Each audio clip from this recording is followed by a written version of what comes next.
Donc on se retrouve aujourd'hui pour une nouvelle review de comics paru chez iComics. C'est Invisible Kingdom. Donc Jordan, je t'en prie. Invisible Kingdom qui a eu du coup 2 prix pour le Eisner Award. Eisner Award, qu'est-ce que c'est? C'est là où on donne des prix pour tout ce qui est roman graphique.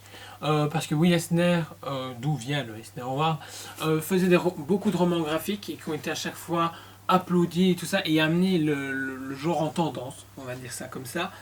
Et du coup, ça a amené des Eisner Awards. C'est Eisner Award qui a lieu chaque année. Vous pourrez trouver à chaque fois des banderoles comme ceci qui met prix Eisner Award pour telle chose. Ici, c'est pour son scénario et son graphisme qui est juste époustouflant. Vous pouvez déjà remarquer au niveau de la palette des couleurs et tout, c'est quelque chose de très intéressant qui tape vite à l'œil. L'auteur a décidé de prendre des couleurs qui amènent beaucoup de vivre. On a envie de rentrer dans l'histoire pour dire ok, c'est rose là, mais c'est rose, et vous suivez ce personnage là tout le long des cases, tout au long de l'histoire. Il faut savoir aussi également que pour le scénario, ils ont reçu un prix pour Eisner Award parce que c'est Willow Wilson. Ouais, J. Willow Wilson, la créatrice de Miss Marvel.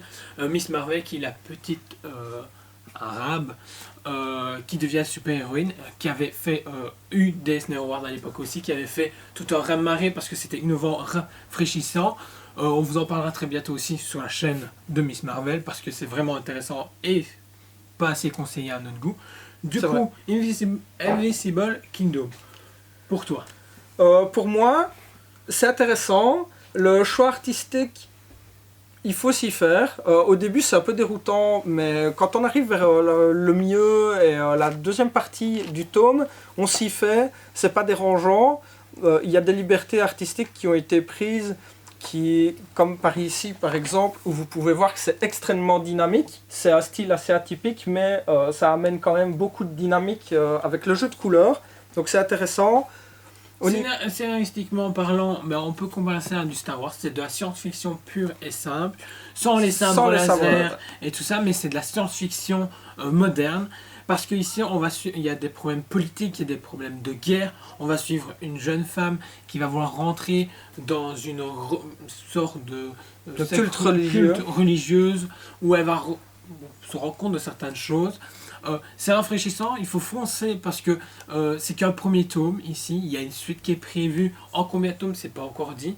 Je pense pas énormément parce que voilà, ça reste des romans graphiques. Je pense qu'en 3-4 tomes, on sera fini. 3 ou 4 à mon avis. Ça vaut le coup parce que c'est rafraîchissant. Vous aimez Star Wars, vous pouvez peut-être vous accrocher là-dessus. Maintenant, c'est pas du Star Wars, vous n'avez pas les sabres laser, vous n'avez pas ce qu'il faut, mais c'est de la science-fiction intéressante parce que c'est rafraîchissant, ça amène quelque chose de différent. Maintenant, oui, si on regarde un peu, c'est un peu féministe sur les bords, bon, on va pas se mentir. Il y a énormément de personnages féminins. En avant, maintenant, la scénariste est comme ça et aime bien amener ça parce qu'elle veut défendre la femme, le fait que la femme est aussi importante que l'homme, et elle a tout à fait raison.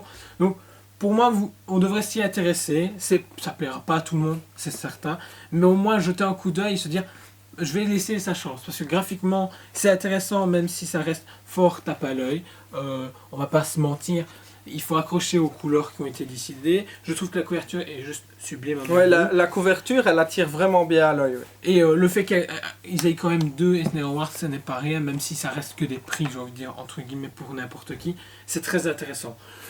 On en a disponible sur le site, donc toysplanet.be dans la rubrique Dragon Comics. Vous pouvez contacter aussi également Thomas sur la page Facebook ouais. Dragon Comics qui est dans la description.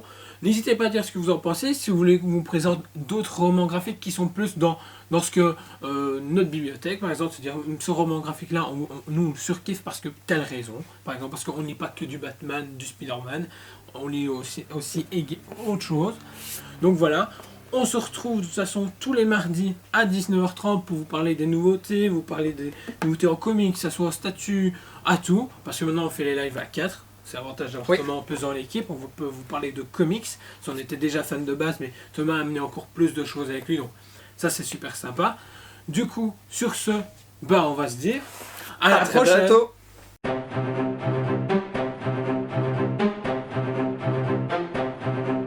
Allez, on se dit à très bientôt.